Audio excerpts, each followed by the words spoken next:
Бейнебаянды бастамас бұрын айта кетейін. Каналға аз ғана адам жетпей тұр. Подписка басып кетсеңіздер, разы боламын. Бұл оқиға шын өмірден алынған. Бұл әңгіменің екінші бөлімі. Алғашқы бірінші бөлім каналда жарияланып болды. Көп адам тыңдап, қызығып, жалғасын сұрап жатыр. Енді әңгіменің ең қызық жері басталады.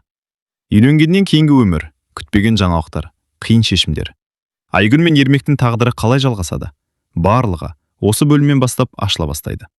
Толық екінші бөлім дәл қазір каналда. Сол уақытта клубтың алдында адамдар жиналып қалған. Ауылдың жартысы келгендей. Көрдің бе? 52 жастағы келіннің тойы. Біреулер қызығып келсе, біреулер жай тамашалауға келген. Төлеуата да келген. Ол орындыққа отырып, бүгін қызық күн болады деді. Ермекке дайындалып жатты. Данияр қасында тұр. Әке, мен кеше көп ойландым. Ермек оған қарап. Не туралы? Сіздің үйленуіңіз туралы. Біраз үнсіздік болды. Сосын Данияр жай ғана айтты. Егер сіз бақытты болсаңыз, мен қарсы емеспін. Ермек таңырқап қалды. Рас па? Данияр басын изеді. Ермек күлімсіреп. Рахмет балам. Көп ұзамай клубтың алдында музыка қосылды. Ауыл адамдары жиналып тұр. Келін келе жатыр. Айгүл көліктен түскенде адамдардың бәрі оған қарап қалды. Ақ көйлек, қарапайым, бірақ әдемі. Бірнеше әйел сыбырлап. Қарашы, өзіне жарасады екен. Шынымен келін сияқты. Айгүл сәл қысылып тұрды. Ермек оған жақындады. Қорқып тұрсың ба? Сәл. Мен де. Екеуі күліп жіберді. Той басталды. Музыка ойнап, адамдар билей бастады. Дастархан толы тамақ. Күлеш микрофон ұстап. Құрметті ауылдастар, бүгін ерекше күн. Барлығы тынышталып қалды. Бүгін біздің Айгүл апамыз келін болып отыр. Адамдар қол соқты. Төлеуата орнынан тұрып сөз алды. Мен бір нәрсе айтқым келеді. Барлығы тыңдап қалды. Мен басында бұл тойға күмәннен қарадым. Айгүл сәл уайымдап қалды. Бірақ қария сөзін жалғастырды. Бірақ бүгін бір нәрсені түсіндім. Нені? Деді біреу. Төлеуата күліп. Бақыттың жасы болмайды. Залдағылар бірден қол соқты. Айгүлдің көзіне жас келді. Ермек оның қолынан ұстап тұрды. Бірақ дәл сол кезде күтпеген бір жағдай болды. Клубтың есігі ашылып, ішке бір адам кірді. Ауылда оны бұрын көрмеген. Барлығы оған қарап қалды. Бұл кім? Айгүлдің жүзі кенет өзгеріп кетті. Ол ақырын ғана айтты. Бұл менің өткен өмірімнен бір адам. Ермек таңырқап. Кім? Айгүл жауап бермеді. Ал әлгі адам оларға қарай келе жатты. Клубтың ішіндегі көңілді музыка бір сәтте бәсеңдегендей болды. Барлығы есіктен кірген бейтаныс адамға қарап қалған. Орта жастағы ер адам еді. Жолдан келгендей, үстінде шаң басқан күртеше. Ол бірден Айгүлге қарай жүрді. Айгүлдің жүзі өзгеріп кетті. Ермек ақырын сұрады. Бұл кім? Айгүл баяу жауап берді. Бұл Серік.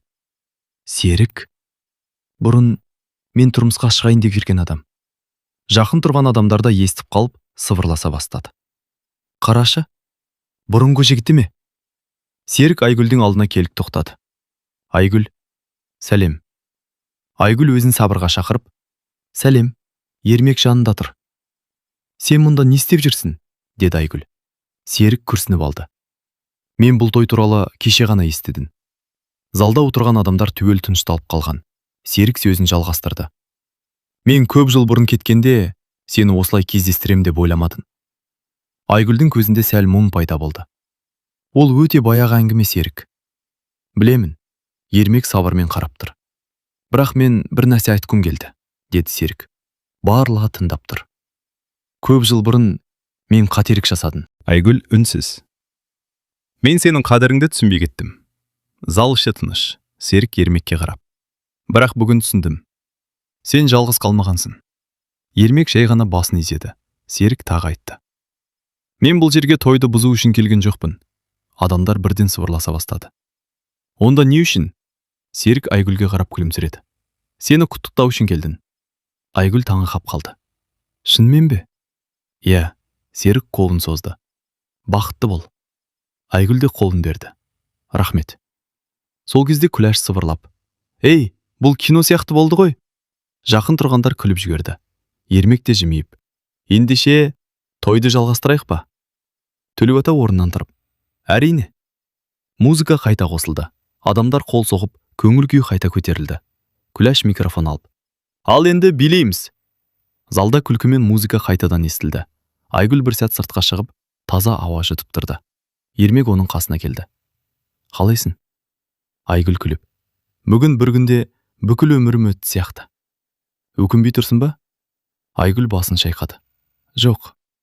Ол ауылдың үстінен көрінген кешкі аспанға қарап тұрды. Мен 52 жасында келін болдым. Бүкіл ауыл таң қалды. Ермек күліп. Бірақ ең бастысы, сен бақыттысың. Айгүл оның қолынан ұстап. Иә. Клубтан музыка мен адамдардың күлкісі естіліп тұр. Той өткеніне бір аптадай ғана болған. Бірақ ауылда әлі де сол тойдың әңгімесі тоқтаған жоқ. Естеріңде ме, Айгүлдің тойы? Иә, өмірімде ондай той көрмеппін. Кейбіреулер әлі де таңырқап айтып жүр. 52 жаста келін болды ғой. Ал Айгүл үшін тойдан кейінгі өмір енді ғана басталған еді. Айгүл сол күні таңертең ерте оянды. Терезеден сыртқа қараса, ауыл әдеттегідей тыныш. Таңғы салқын ауада тау жақтан жеңіл жел соғып тұр. Ол бір сәт ойланып отырды.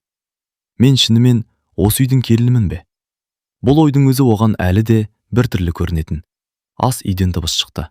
Ермек оянып кеткен сияқты. Айгүл ас үйге кірсе, Ермек самауыр жағып жатыр екен. Ояндым ба? Деді ол күліп. Иә, мен шай қойып жатырмын. Айгүл күліп жіберді. Әдетте келін шай қояды ғой.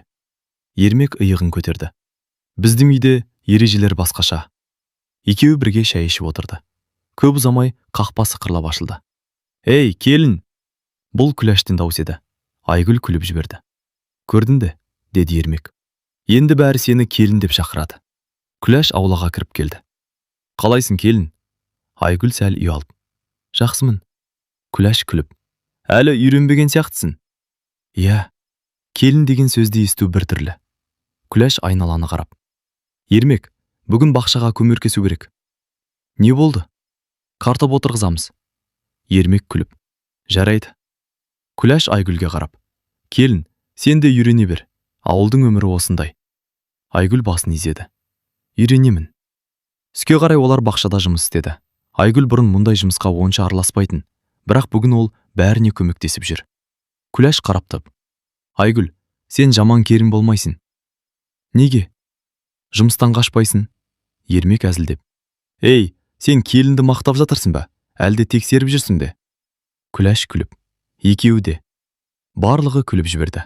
Кешке қарай Айгүл үйге кіріп, орындыққа отырды. Бүгінгі күн ұзақ әрі шаршататын болды. Ермек су әкеліп берді. Шаршадың ба? Аздап. Ермек оның қасына отырды. Бірақ бүгін сен нағыз ауыл келін сияқты жұмыс істедің. Айгүл күліп, мен өзіме де таң қалып тұрмын. Біраз үнсіз отырды. Сосын Айгүл кенет маңдайын ұстап қалды. Не болды? Деді Ермек. Білмеймін. Басым айналып кетті. Ермек алаңдап қалды. Мүмкін шаршаған шығарсың. Иә, мүмкін. Айгүл орнынан тұрып терезеге барып тұрды. Бірақ басы тағы да айналғандай болды. Ол орындыққа қайта отырды. Ермек алаңдап, ертең дәрігерге барып көрейік. Айгүл басын изеді. Жарайды. Сол түні Айгүл ұзақ ойланды. Мүмкін жай ғана шаршау шығар. Бірақ ол әлі білмейтін бір нәрсе бар еді. Ертең ауруханаға барған кезде дәрігер айтатын жаңалық оның өмірін тағы да өзгертуі мүмкін еді. Келесі күні таңертең Айгүл әдеттегіден баяу оянды. Кеше кешкісін басының айналғаны әлі де есінен кетпеген. Терезеден күннің жарығы түсіп тұр. Бірақ оның көңілі бір түрлі мазасыз еді. Ас үйге шыққанда Ермек дайын отыр екен. Қалайсың? Деді ол алаңдап. Жақсымын, бірақ басым әлі ауыр сияқты. Ермек бірден. Онда бүгін ауданға барып дәрігерге көрінейік. Айгүл қарсы болмады. Жарайды. Бір сағаттан кейін олар аудандық ауруханаға келді.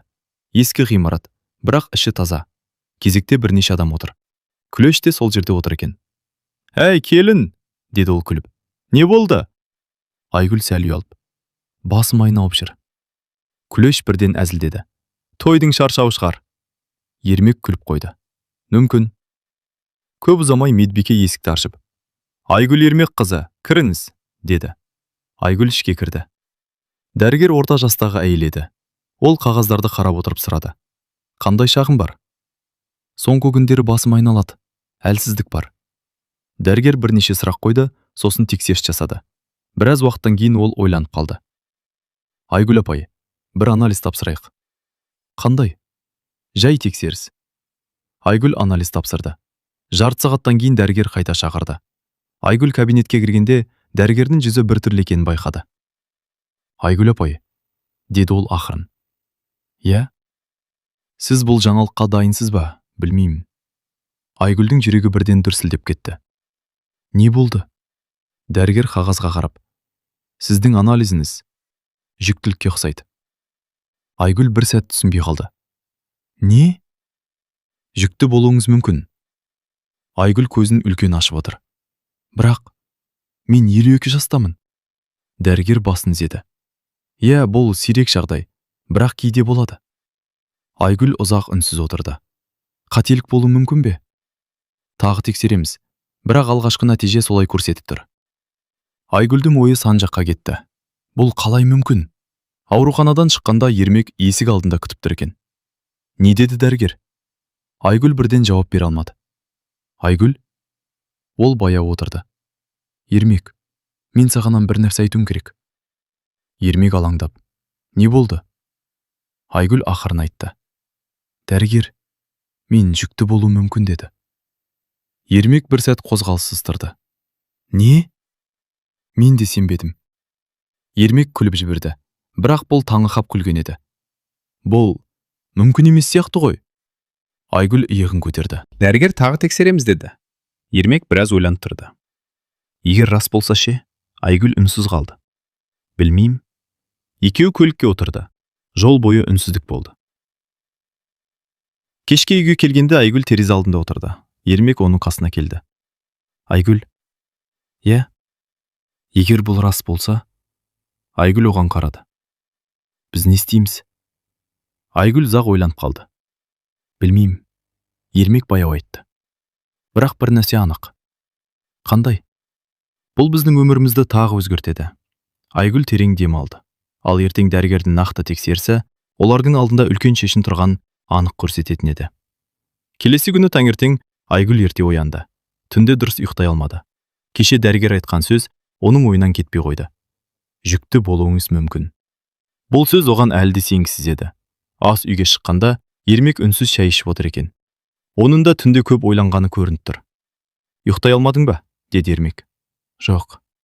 Мен де бір сәт үнсіздік болды. Бүгін қайта тексеріске барамыз, деді Ермек. Айгүл басын изеді. Аудандық ауруханаға келгенде Айгүлдің жүрегі қатты соғып тұрды. Дәрігер тағы да анализдермен тексеріс жасады. Біраз уақыт өткен соң дәрігер оларды кабинетке шақырды. Отырыңыздар, деді ол. Айгүл мен Ермек бір-біріне қарап отырды. Дәрігер қағазға қарап отырып, алдыңғы нәтиже расталды. Айгүл демін ішіне тартып қалды. Сіз шынымен жүкті. Кабинет іші бір сәтке мүлде тыныш болып кетті. Ермекте не айтарын білмей отыр. Айгүл ақырын ғана. Бұл қауіпті емес пе? Дәрігер күрсінді. Шынымды айтсам, жасыңызға байланысты қауіп бар, бірақ толық мүмкін емес деуге болмайды. Яғни, жүктілікті сақтау үлкен жауапкершілік. Денсаулығыңызға мұқият қарау керек. Айгүл мен Ермек үнсіз тыңдап отыр. Сіздер жақсылап ойланып, шешім қабылдаңыздар, деді дәрігер.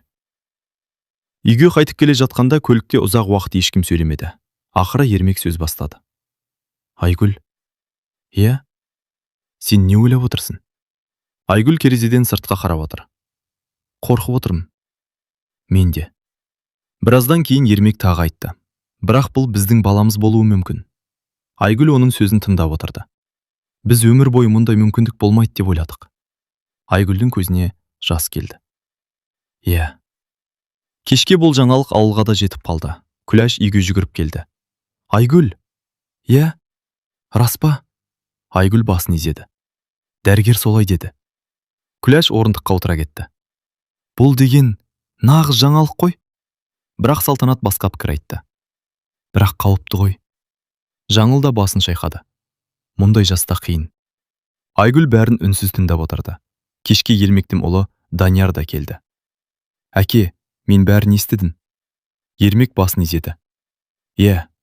Данияр Айгүлге қарап. Сіз жақсы ойладыңыз ба? Айгүл жайыз ғана айтты. Әлі ойлап жатырмыз. Данияр күрсінді. Мен тек сіздердің аман болғандарыңызды қалаймын. Түнде Айгүл мен Ермек ұзақ сөйлесті. Егер баланы сақтасақ, қиын болуы мүмкін, деді Айгүл. Иә. Бірақ не? Айгүл оның көзіне қарады. Бұл біздің өмірдегі соңғы мүмкіндік болуы мүмкін. Ермек біраз үнсіз отырды.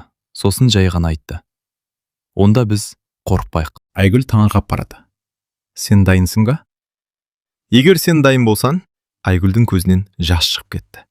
Онда сақтаймыз. Ермек оның қолынан ұстап, қандай қиындық болса да, бірге өтеміз. Сол түні олар үлкен шешім қабылдады. Бірақ олар әлі білмейтін бір нәрсе бар еді. Алда оларды ең үлкен сынақ күтіп тұрған. Айгүл мен Ермек баланы сақтауға шешім қабылдағаннан кейін, олардың өмірі мүлде өзгеріп кетті. Енді әр күн абайлап өтетін болды. Дәрігерлер де жиі тексеріске келіп тұруды ескертті. Айгүл ауыр жұмыс істемейтін болды. Ал Ермек бұрынғыдан да қамқор болып кетті. Сен ештеңе істеме, дейтін ол. Демал. Айгүл күліп. Мен мүлде жұмыс істемей отырсам, өзімді біртүрлі сезінемін. Ең бастысы денсаулық, деді Ермек. Ауылда бұл жаңалық тез тарады. Айгүл шынымен жүкті екен, 22 жаста. Біреулер сенбей бастарын шайқаса, біреулер таңырқап айтып жүрді. Күләш әр келген сайын. Бұл біздің ауылдың ең ерекше оқиғасы болады, дейтін. Бірақ бәрі болмай болған жоқ. Айгүл кей күндері әлсіздік сезініп, дәрігерге бірнеше рет барды. Кейде қорқыныш та болды. Бір күні түнде Айгүл үнсіз отырды. Ермек оның қасына келді. Не болды? Қорқып отырмын. Неден? Бәрі жақсы аяқтала ма деп. Ермек оның қолын ұстап. Біз соңына дейін сенеміз. Айгүл басын оның иығына қойды. Айлар өте берді. Ауыл адамдары да біртіндеп бұл жаңалыққа үйреніп кетті. Кейбіреулер тіпті көмектесіп жүрді. Данияр да жиі келетін болды. Бір күні ол әкесіне қарап. Әке, шынымды айтсам, басында сенбедім. Ал қазірше? Данияр күліп. Қазір бұл керемет оқиға сияқты. Ермек те күліп қойды. Күздің бір салқын таңында Айгүлді аудандық ауруханаға барды. Ермек дәлізде ары-бері жүріп жүр. Оның жүрегі қатты соғып тұр. Бәрі жақсы болады, деді медбике. Біраз уақыттан кейін нәрестенің жылаған дауысы естілді. Ермек тоқтап қалды. Көп ұзамай дәрігер шығып келді. Құттықтаймын. Қалай? Деді Ермек толқып. Анасы да, баласы да аман. Ермек көзін сүртіп жіберді. Ол ма? Ол. Бірнеше минуттан кейін Ермек баласын қолын алды. Кішкентай, жылы, тыныш ұйықтап жатыр. Ермек сыбырлап. Біз сені ұзақ күттік. Айгүл де күлімсіреп қарап тұр. Біз мүлде күтпегенбіз. Бір аптадан кейін олар ауылға оралды. Ауыл адамдары тағы жиналып қалды. Көрдіңдер ме? 52 жаста келін болған әйел енді ана болды. Күләш баланы қолына алып. Бұл біздің ауылдың ең ерекше баласы болады. Барлығы күліп жіберді. Төлеу ата да келіп, баланың маңдайынан сүйді. Бұл бала үлкен бақыттың белгісі. Кешке Айгүл мен Ермек үй алдында отырды. Қолдарында жаңа туған сәби. Ауыл тыныш. Айгүл аспанға қарап. Есінде ме? Біздің тойымызда бәрі таңғалған еді. Ермек күліп. Енді тағы таңғалады. Айгүл баласына қарап. Өмір кейде адам күтпеген жерде басталады екен. Ермек оның қолынан ұстап. Ең бастысы, біз бірге. Ал ауыл адамдары бұл оқиғаны ұзақ уақыт айтып жүрді. Естерінде ме? 52 жаста келін болған Айгүл? Иә, ол кейін ана болды. Бұл оқиға ауылдың тарихында үміт пен бақыттың ерекше хикаясы болып қалды. Соңы.